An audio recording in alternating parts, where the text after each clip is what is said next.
안녕하세요, 베리드림입니다.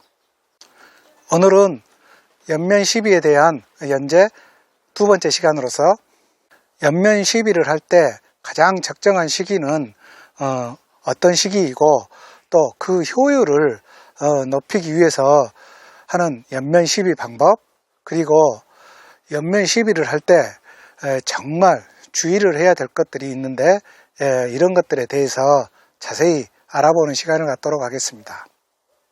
구독과 좋아요, 알람 설정, 그리고 여러분들의 많은 응원 부탁드리겠습니다. 연면 시비의 방법에서 반드시 알아야 될 게 잎의 원리를 약간 아셔야 되는데요. 그 잎의 원리를 살펴보면 모든 식물의 잎의 앞부분에는 큐티클이라는 층으로 형성이 되어 있고 연면 시빗이 그 큐티클 층, 쉽게 말해서 옷을 입었다고 가정하겠습니다.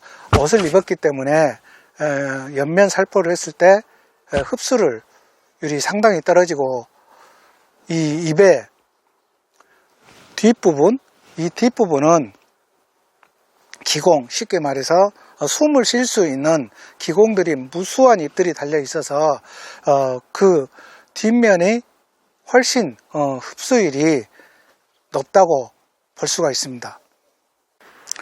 그런데 우리가 통상적으로 연면 시비를 하는 모습들을 보면 이렇게 분무기를 통해서 위에서부터 뿌려주는 것을 많이 보았는데, 위에부터 고압 분무기를 통해서 뿌려주는 살포 방법은 살포의 양 중에 잎 앞부분에 떨어지는 확률이 70에서 80%에 이르고, 실질적으로 흡수율을 높이는 잎의 뒤쪽에는 많으면 30%, 그러면 20% 정도밖에 뒷면에 살포가 되지를 않습니다. 그래서 간단한 원리이지만 큐티클 층이 무슨 층이 이런 내용은 모르셔도 잎의 앞쪽은 기공이 안 열리고 잎의 뒤쪽에 잎이 있어서 먹을 수 있다고 생각하시면 연면 살포 방법을 조금 더 아래서부터 해 주시는 것이 훨씬 더 도움이 되겠죠. 연면 시비를 할 때 어떻게 해야 그 효과가 정말 잘 나타나고, 또 연면 시비를 할 때 주의사항은 또 어떤 것들이 있는지 알아보겠습니다. 실질적으로 연면 시비는 인간이 서서 이렇게 전체적인 식물들에게 살포를 하는 방법이기 때문에 많은 노동력을 요합니다.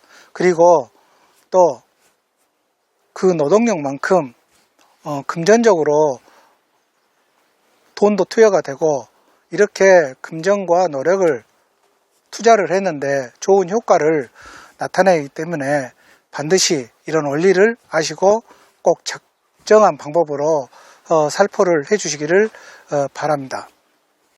그러면 제가 방금 말씀드린 잎의 뒤쪽에 기공이 많이 달려서 잎처럼 기공이 열리고 닫힌다고 했는데, 이처럼 잎의 뒤에 기공이 열렸을 때와 닫혔을 때 각각 살포를 하게 되면 어떤 결과가 나타날까요? 잎의 기공이 열렸을 때 연면 시비를 하게 되면 당과 질소 등의 흡수율이 훨씬 더 뛰어납니다. 그 말은 잎의 연면 시비는 잎의 뒷면이 확실히 효과가 뛰어나다는 말과 같은데요.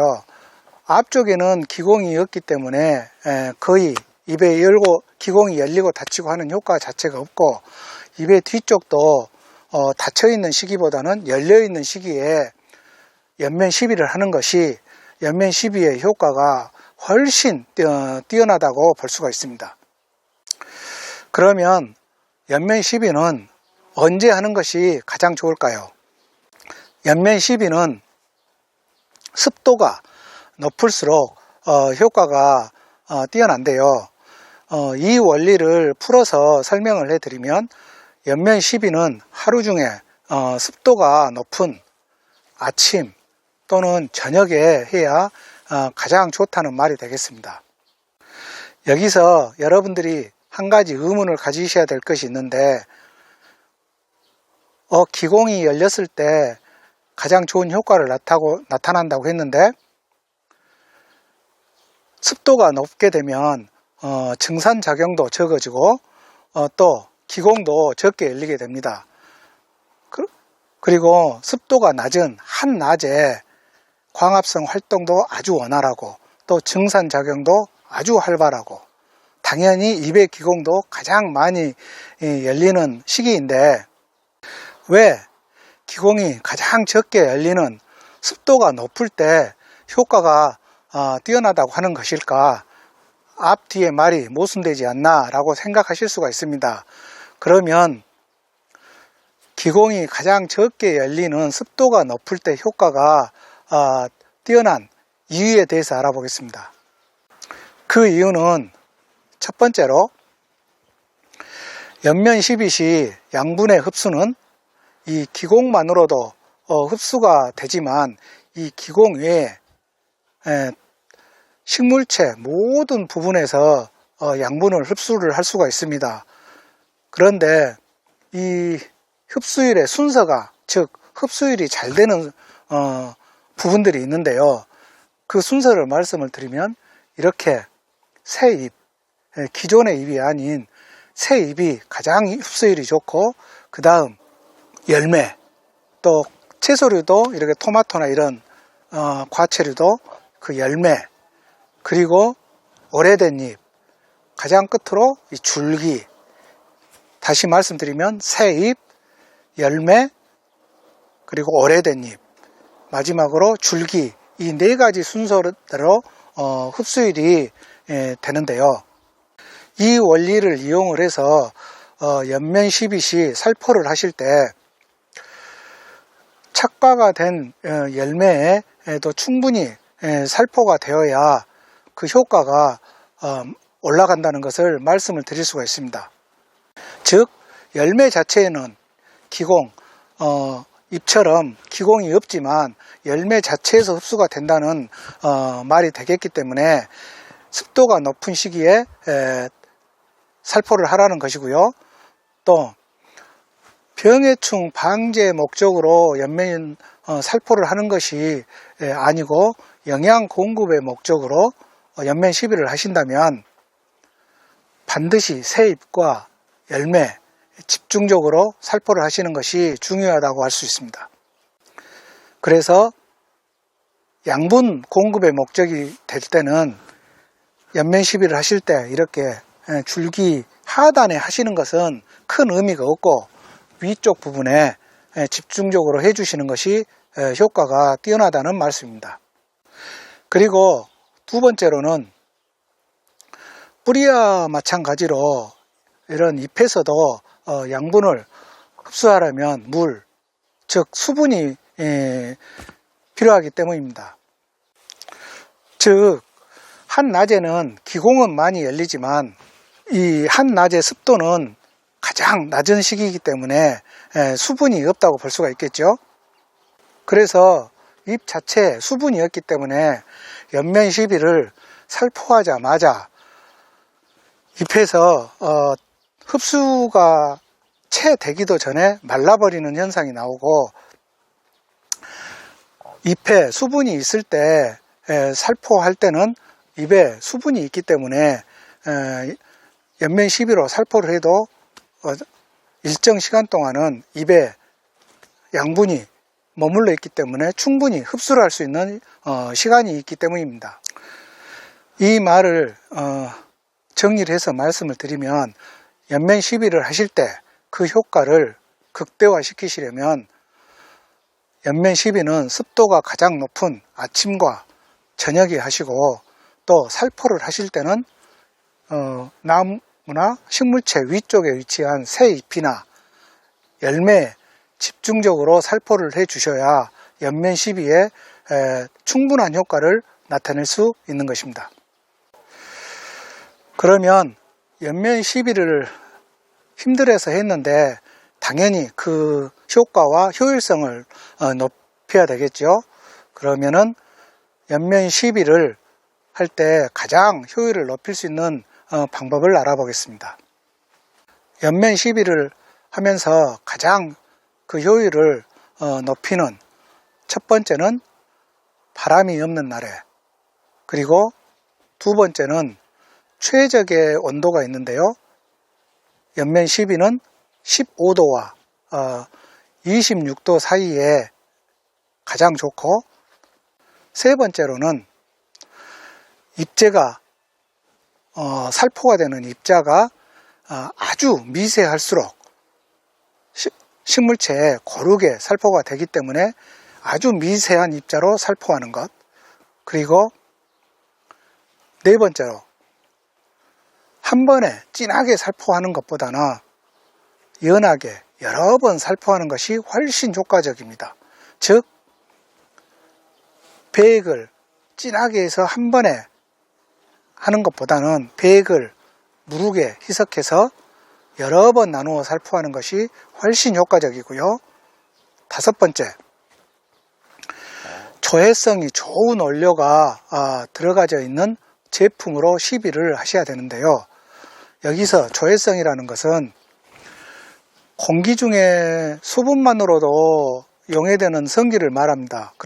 즉 수분에 아주 잘 녹는 성질을 말하는데요. 이 수분에 잘 녹지 않는 조해성이 없는 비료를 사용을 하시게 되면 눈으로 보았을 때만 희석이 되는 것처럼 보이지만 실제로는 희석이 전혀 안 되기 때문에 살포를 해보았자 효과가 없다는 뜻이 되겠습니다. 다시 정리를 해드리겠습니다. 연면 시비의 효율을 가장 높이려면 최적의 온도인 15도에서 26도 사이가 되는 온도에 바람이 없는 날 입자를 가장 미세하게 만들어서 한 번에 살포하지 마시고 여러 번 나누어서 연하게 살포를 해주시고, 그 살포하시는 원료 자체는 물에 아주 잘 녹는 조해성이 높은 원료가 들어가져 있는 비료를 사용하시는 아주 좋은 효과를 보실 수 있겠습니다. 우리가 모든 것이 마찬가지지만 연면 시비도 연면 시비를 할 때 우리 농부의 입장에서만 입에 흠뻑 물이 그냥 입에서 뚝뚝뚝 떨어질 정도로 뿌려줘야 안심이 되고 또 충분히 효과를 나타내는 것 같아서 충분히 아주 적시고 하는 것을 많이 봤는데요. 그러한 방법으로 아주 흠뻑 연면 시비를 했을 때 연면 시비의 효과도 많이 떨어질 뿐더러 또는 상황에 따라서는 오히려 독이 되는 경우도 있습니다. 그래서 여기서는 연면 시비를 할 때 정말 주의할 사항에 대해서 알아보겠습니다. 연면 시비 시 정말 주의를 해야 될 사항, 첫 번째는 위에서 말씀드린 대로 습도가 낮은 한낮에는 시비를 하지 말아야 하는데요. 흡수율이 좋은 성분들은 습도가 낮은 한낮에 살포를 하게 되면 기공이 많이 열려 있기 때문에 흡수를 해서 오히려 그 약해의 피해가 발생을 하기도 합니다. 그리고 두 번째로는 가급적 토양에 수분이 충분할 때 살포를 해야 되는데 토양에 물이 충분하지 않게 되면 연면 시비 전에 먼저 토양에 물을 충분히 공급한 다음에 살포를 해 주시는 것이 아주 중요한 포인트가 되겠습니다. 그래서 토양에 수분이 메말라 있을 때는 연면 시비를 삼가해야 되겠죠. 그리고 세 번째로는 약재나 비료 성분을 혼합할 경우에 반드시 그 혼용 여부를 확인을 하셔야 됩니다. 왜냐하면 연면 시비는 토양에 시비하는 방법과 틀리 입에 즉시 효과가 나타난다고 했기 때문에 연면 시비를 할 때 혼용하는 성분에 포함된 부자재에서도 그 거부 반응이 혼용을 했을 때 거부 반응이 나타나는 성분들이 있습니다. 그래서 약재를 구입해서 연면 시비를 하실 때는 반드시 구입처에 문의를 하신 다음에 혼용을 하시는 것이 올바른 방법이라고 할 수 있습니다. 물론 약재가 아닌 천연 액비를 살포하실 때는 전혀 그런 경우가 없지만 약재를 통해서 살포를 하실 때는 반드시 혼용 여부를 체크를 해 주십시오. 그리고 네 번째는 연면 시비 시 토양에 사용하는 이종 복합 비료 등을 물에 희석해서 사용하는 경우가 아주 많은데, 이는 물에 녹는 것처럼 보입니다. 이종 복합 비료를 물에 저어서 보면 육안으로는 녹아 있는 것처럼 보이지만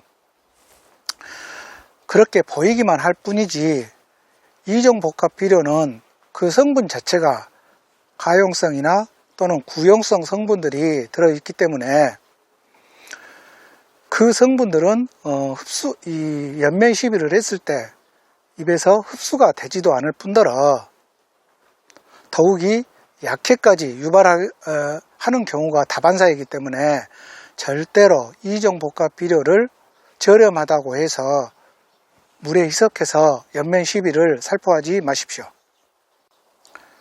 즉, 이 말은 연면 시비용 액비를 구입해서 살포를 하셔야 되는데, 그 비용 때문에 농가분들이 일반적으로 토양에 살포하는 비료를 물에 희석해서 사용하는 경우가 아주 많습니다. 절대로 금하는 행동이고요. 그래서 천연 액비를 만들어서 사용하시면 정말 좋다고 전에 제가 액비 편에서 말씀을 드렸습니다. 이렇게 하나하나 짚어보니까 지금까지 여러분들이 올바르게 알고 사용하신 부분도 계셨을 것이고, 또 전혀 알지 못하시고 생소한 내용이 들어있을 수가 있고, 아니면 전혀 반대로 사용해 오신 부분도 분명히 있을 거라 생각이 됩니다. 연면 시비의 전편과 오늘 그리고 앞으로 있을 연면 시비편을 올바르게 숙지를 하셔서 꼭 돈과 힘든 노동이 투여가 된 연면 시비에 좋은 효과가 나타나기를 바랍니다. 이상 오늘은 연면 시비의 시기 그리고 효율성을 높이는 방법, 그리고 그 주의사항에 대해서 자세히 알아보았습니다. 다음 시간에도 계속해서 연면 시비의 고수가 되기 위해서 또 저와 함께 알아보는 시간을 갖도록 하겠습니다. 구독과 좋아요, 알람 설정, 그리고 여러분들의 많은 응원 부탁드리겠습니다. 감사합니다.